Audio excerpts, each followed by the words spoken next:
Arranquemos directo con esta explicación. Hoy nos vamos a meter de lleno en un concepto fascinante del diseño electrónico. Vamos a desarmar exactamente cómo es que los diodos Zener logran mantener un voltaje relativamente constante cuando trabajan en polarización inversa. Es, francamente, una solución de diseño súper elegante, y dominar esto es la base absoluta para crear circuitos muchísimo más estables.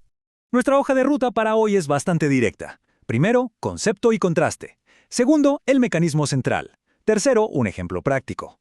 Cuarto, limitaciones y errores. Y cerramos con una pregunta final. Sección 1.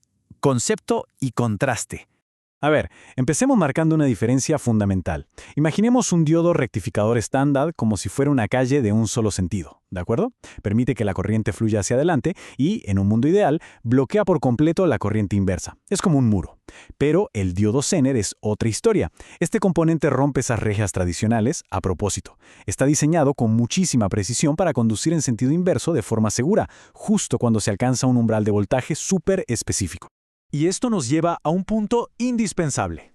Para que este componente haga su magia como regulador, hay que instalarlo en lo que llamamos polarización inversa.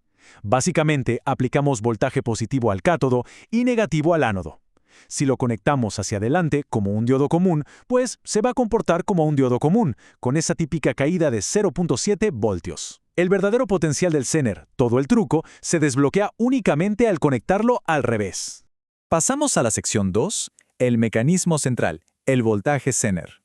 Aquí es donde la teoría se vuelve visual. Fíjense en el símbolo de arriba. Tiene esas pequeñas aletas en los extremos formando una especie de Z. Pero lo realmente interesante está abajo, en la curva de voltaje y corriente.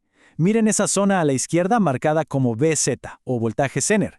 Noten cómo, de repente, la curva cae de forma casi totalmente vertical.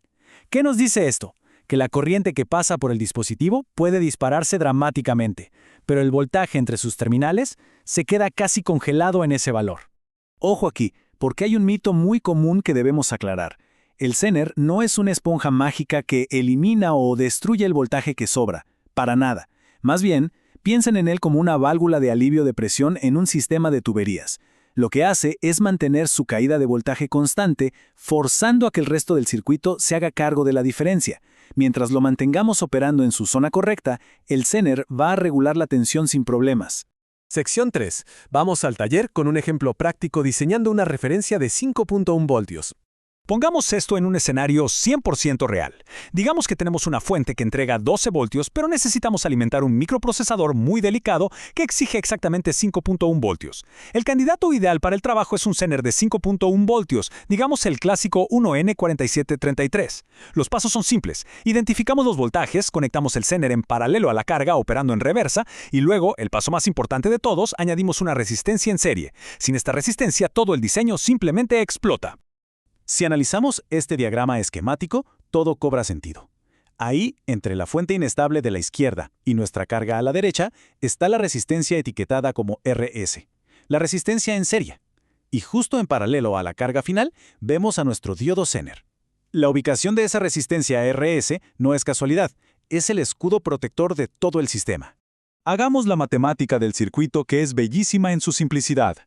Entran 12 voltios y el Zener se aferra obstinadamente a sus 5.1 voltios. Entonces, 12 menos 5.1 nos da 6.9 voltios. Esos 6.9 voltios son puro exceso de presión eléctrica. ¿Y quién los absorbe? Exacto, la resistencia en serie. Al retener ese voltaje sobrante, limita cuánta corriente total fluye, dejando que el Zener solo maneje lo necesario para mantener estable la salida. Sección 4. Limitaciones y errores comunes. Bueno, sabemos que en la electrónica nada tiene aguante infinito. La principal limitación de un Zener es la potencia. Recordemos que la potencia se calcula multiplicando el voltaje por la corriente.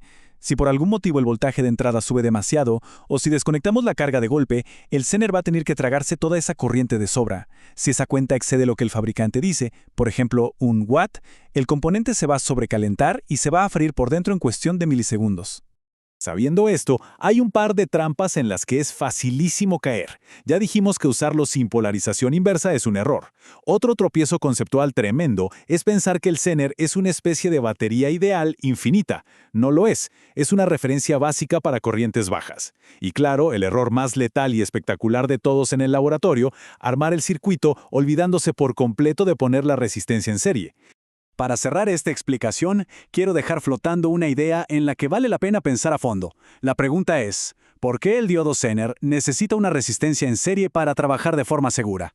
Imaginen por un segundo qué pasaría con ese pobre componente si la resistencia desaparece y los 12 voltios completos golpean directamente sus terminales de 5.1. Es una excelente forma de interiorizar cómo interactúan realmente el flujo de corriente y el calor. Hasta la próxima, y sigamos construyendo circuitos sólidos.